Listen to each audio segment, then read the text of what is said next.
Avis vascular centre మన దేశంలోనే the best varicose vein hospital. Stage మీద మీరు ఆయన కాళ్ళకు దండం పెడుతుంటే అంత పెద్ద నటుడు ఆ స్థాయిలో ఉండి ఆయన మీరు చేసిన సేవను గుర్తుపెట్టుకొని మీ కాళ్ళకి ఆయన దండం పెట్టబోయారు. నిజంగా సార్, మిమ్మల్ని దగ్గరికి తీసుకొని ముద్దు పెట్టారు. సో ఎలా అనిపించింది సార్? ఆయన చేసిన ఒక చిన్న నేను చెప్తున్నా, నాకు తండ్రి లాంటోడు, లేదంటే బ్రదర్ లాంటోడు. నేను ఎప్పుడు ఇంత పెద్దది ఎప్పుడు చూడలేదు. ఎందరినో శవాలు తీస్తున్నా, వాళ్ళు ఏడుస్తుంటే చూస్తున్నా, వాళ్ళని ఓదార్చే నేను నా కన్నీళ్ళు తుడిచడానికి ఆయన కాలు మొక్కినప్పటి నుంచి ఇప్పటికి కూడా అదే ఉంది. సార్, మీరు అక్కడ మాట్లాడడానికి నాకు అవకాశం అయితే లేదు. నాకు ఐ డ్రీమ్ తరపున ఇచ్చిన అవకాశం మీడియా మిత్రుల ద్వారా నేను చెప్తున్నా కదా, మీరు ఇలాగే నవ్వుతూ ఎందరినో అలరిస్తున్న ప్రతి ఒక్కరికి గుండెల్లో మీరు ఉన్నారు. ఎందుకంటే చిరస్థాయిగా కోట గారు, బ్రహ్మానందం గారు, అలాగే ఆలి గారు, ఇలా మీరు పేరు ప్రఖ్యాతలు. ఎందుకంటే సినీ ఇండస్ట్రీలో మీరు లేని సినిమా ఏది లేదు. కరెక్ట్. మీరు ఉన్న ప్రతి ఒక్క సినిమా సూపర్ డూపర్ హిట్. అలాంటి మీరు నిన్న చేసిన దానికి నేను కొంచెం అక్కడ బాధపడుతున్నా. బాధపడుతున్నారంటే ఆనందంతో. అది ఆనందం అంటే నాకు సార్ని కలిసిన ఆనందం ఉంది, కానీ తను వంగి నమస్కరించింది కదా, మాకు అది కొంచెం అంత. నేను ఆయన ఆ పని చేసింది మీరు చేసిన సేవను గుర్తుపట్టి సార్ ఇంతమందిని బతికించారు. 141 మంది ప్రాణాలు కాపాడడం అంటే సార్ ఆయన అది గుర్తుపెట్టుకున్నారు. సార్ దానికోసం మీకు అంటే మేము నిజమైన స్టార్లు కాదు, మీరు నిజమైన స్టార్లు అని చెప్పడానికి ఆయన పని చేశారు. సార్ భయం వేసింది ఆ క్షణంలో ఆయన కాళ్ళ గడ్డ పట్టుకున్నాను. నేను అనుకోలేదు సార్, అసలు అనుకోలేదు. చెప్తున్నా, ఆ మాటకు నా నోట్లో ఆ మైక్ పట్టుకుంటే షవర్ అయితే నాకు వదుకు ఏం మాట్లాడో తెలియట్లేదు. ఏం అంటే నేను ఒక విషయం మాట్లాడాలంటే 1కి 2 సార్లు ఆలోచించుకొని మాట్లాడే వ్యక్తి నేను. ఆ సార్ ఒకటితో సడన్గా కాలు ముఖంగానే నేను మా మిస్సెస్ అక్కడెక్కడో ఉంది, ముందు ఆమెను చూసుకుంటున్నా, ఈడ ఏమో జరుగుతుంది, నాకు నువ్వు నా పక్కన కొంచెం ధైర్యం ఉంటుంది అని చెప్పేసి సుమా మేడంకి నేను చెప్పుకోవడం జరిగింది. మేడం, నా గుండెకు ఒక మనిషి ఉంది, నాకు బ్లడ్ సర్క్యూట్ కావాలంటే ఒక గుండె ఉంది లోపల, ఆ గుండె బయట ఉంది, తను ఉంటే నేను ఏదైనా మాట్లాడుకోగలుగుతాను. అప్పటిదప్పుడే అంత పెద్ద వ్యక్తి గురించి మంచి సార్, మాము బ్రతికినంత కాలము మిమ్మల్ని గుర్తుంచుకుంటాం, మా ఫ్యామిలీ మొత్తము. అర్జున్ గారు ఇచ్చిన షాకే తట్టుకొని కోమలకెళ్ళి వెళ్ళట్లేదు. ఆ కోమలకెళ్ళి బయటకు వెళ్ళే లోపల ఇంకో షాకు రాయి వచ్చి మీన పడ్డట్టు అయిపోయినా. ఇప్పుడు సార్ నాకు ఎక్కడెక్కడ ఫోన్లు వస్తున్నాయి, శివన్న నువ్వు ఏడున్నావు, ఏం జరుగుతుంది అని. ప్రతి ఇన్స్టాలా ప్రతి ఒక్కరు నా నంబర్ 9963956794 ఈ నంబర్కి ఒకటే విపరీతమైన వాట్సాప్ చూడడానికి చార్జింగ్ అయిపోతుంది. అలా చెప్పలేక ఏమైందన్నా, అంత పెద్ద నటుడు నీకు కాలు మొక్కడం ఏందనంటే అసలు అది సార్ ఇచ్చిన పెద్ద గొప్ప వరం. సినిమా ఇండస్ట్రీ అందరు ఫోన్ చేస్తున్నా. ఆఖరికి రజీనా కెసెంట్రా మేడం ఫోన్ చేసింది. రజీనా కెసెంట్రా రజీనా మేడం ఫోన్ చేసింది. బ్రహ్మానందం గారు మీ దగ్గర ఏంటి శివ గారు అని చెప్పేసి రజీనా మేడం. అంతే సార్, ఇక అభిమానం అది. అండ్ మీకు సార్ ఏ గిఫ్ట్ ఇచ్చారు? సారు నాకు 1,00,000 రూపాయలు ఇచ్చిండు. అర్జున్ గారు చెక్ ఇచ్చిండు. అమ్మా భవానీ, ఆ చెక్ ఇక్కడదేమ్మా, దీన్ని మనకు చదవలేక రాదన్నా, నువ్వే చదవాలి.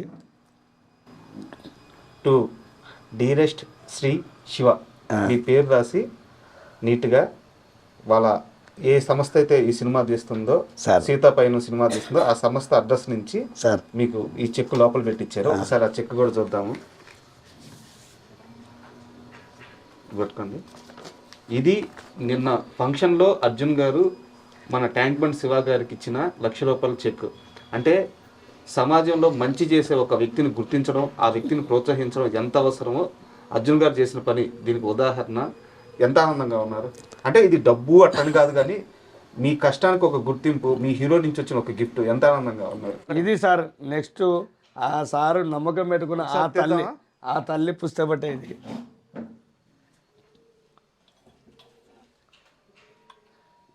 ఈ విగ్రహం ఇచ్చారు మీకు సార్, చాలా బాగుందండి. పైగా మీకు చాలా ఇష్టం అంటగా కుమారస్వామి అంటే. చెప్తున్నాను సార్, ఇది గొప్ప, ఇది అదృష్టం అందరికి దక్క సార్. ఇది 100% చెప్తున్నా. ఎందరో వ్యక్తులు ఏదేదో అప్పటిపూర్తిగా చెప్పే వ్యక్తులు ఆయన మనస్ఫూర్తిగా ఇవ్వడం మాకు అది 1,000 కోట్లతో సంబంధం. అంటే ఇది మర్చిపోలేని జీవితం సార్. ఇది మా పిల్ల తరాన ఈ విగ్రహానికి పూజలు చేస్తూ దీన్ని మీ మనసులో నిలబెట్టుకున్నాలని మా ఆశ. Super super. అసలు ఇది మీ చేత్తోనే మీకు నచ్చిన స్థానంలో పెట్టండి. జాగ్రత్త. అది ఎంత బరువు ఉంది, 3-4 కేజీల పైన ఉన్నది. చిన్న చిన్న గిఫ్ట్లు కనబడుతుంది కదా, అదే తమిళనాడులో నేను అది తీసుకొచ్చిన స్టాలిన్ గారిది. ఈ అవార్డులలో హైయెస్ట్ అంటే ఇదే కనబడుతున్నాయి. ఇప్పుడు సారు మాకు ఇచ్చిన ఈ ₹1,00,000 చెక్ గురించి పొద్దుగల మైండ్లో కొన్ని చర్చలు నడిచినాయి.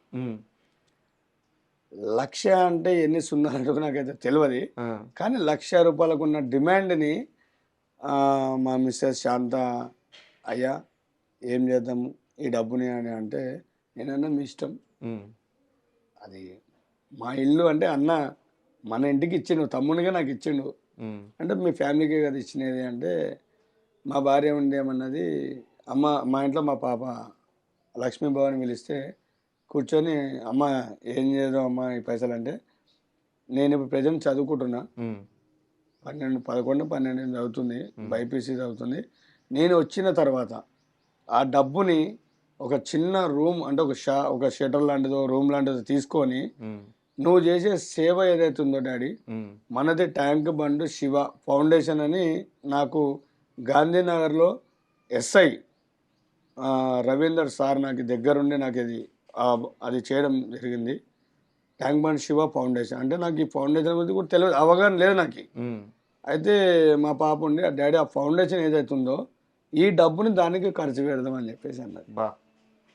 నేనన్నా నీ ఇష్టం, మీకొద్దా మరి ₹1,00,000? అన్నా నా రెక్కల కష్టం ఈ చెమటనే అన్న, అది నాకు దక్కుతుంది, నాకు చాలు.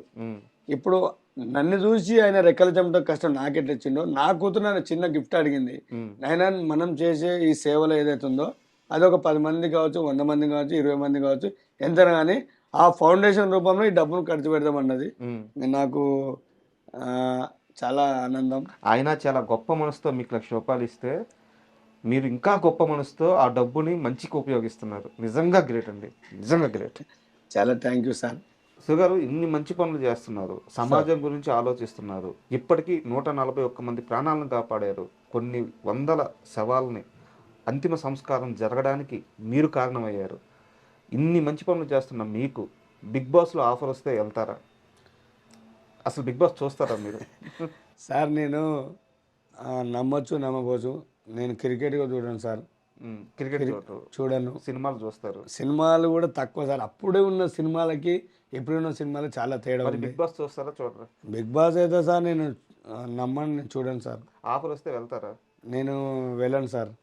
బిగ్ బాస్లో ఆఫర్ వస్తే వెళ్తారా? వెళ్ళను సార్. ఏమి నాకు సార్ నేనేమన్నా, నేను నిజాయితీ కోసం ఏమైనా పోరాడుతున్నంటే నేను ఆడికి వెళ్తున్నామో, కానీ ఆ హౌస్లోకి వెళ్ళి 100 రోజులు ఆడుండి నేను ఒక్కరోజు టైం మండపం లేకపోతే నా మనసు ఎట్లా గిలగిల కొట్టుకుంటాను. నాకు బిగ్ బాస్ అనే ఒక షో ఏదైతే ఉందో ఒక ప్రేక్షకులకి ఆనందాన్ని ఇస్తుంది, కానీ నా మనసుకైతే ఆనందాన్ని ఇయ్యేది.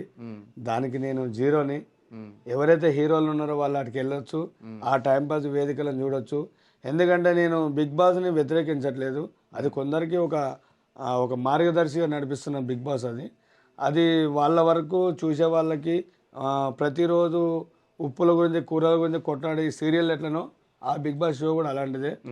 ఇక్కడ ఒక చిన్న డౌట్ సార్, బిగ్ బాస్కి వెళ్తే సార్ మీరు ఒక 40 రోజులు 50 రోజులు 100 రోజులు అక్కడ ఉంటే సార్ కొన్ని ₹1,00,000 డబ్బులు వస్తాయి సార్, భయంకరమైన ఫేమ్ వస్తుంది, అందరికి రీచ్ అవుతారు, బయటకు వచ్చిన తర్వాత లక్షల్లో సంపాదించుకోవచ్చు. ఈ డబ్బు అంతా వద్దా సార్? నేను చిన్నప్పటి నుంచి ఆకలితో పెరిగిన వాడిని. ఆకలి అనే సమయంలో నాకు అన్నం దొరకలేదు సార్. అప్పుడు నేను రోడ్డు పైన ఉన్నా, ఆకలి చచ్చిపోయింది. నాకు ఒక ఫ్యామిలీ ఉంది, నేను చేస్తున్న సేవ నాకు గుండె నిండా ఉంది, నాకు మీలాంటి వాళ్ళ అభిమానం ఉంది, ఆప్యాయత ఉంది.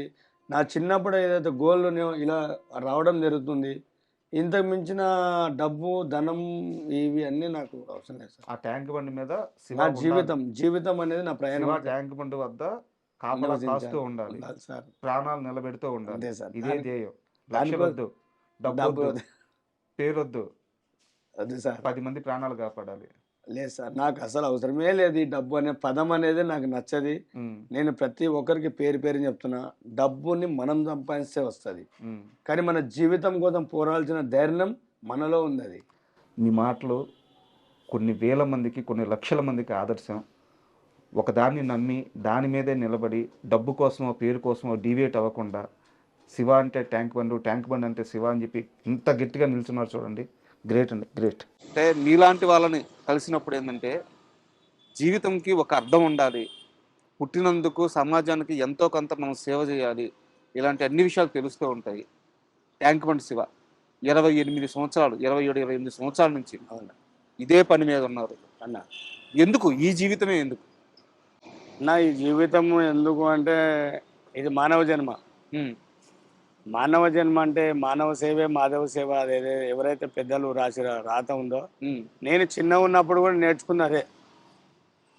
ఆకలి అయినప్పుడు అన్నం దొరకలే, అడగాలనే వయసు కూడా కాదు, ఉమ్, చేయి దాపితే పెడతారని కూడా నాకు తెలియదు. ఉమ్, అలాంటి సమయంలో నేను ఒంటరిగా కూర్చున్నప్పుడు నలుగురు చూసి ఎవరు ఈ బాబు అని అంటే పక్కన ఉండే వాళ్ళు మా అబ్బాయి అని చర్య తీసుకున్న సమయం నాది. అంటే వాళ్ళు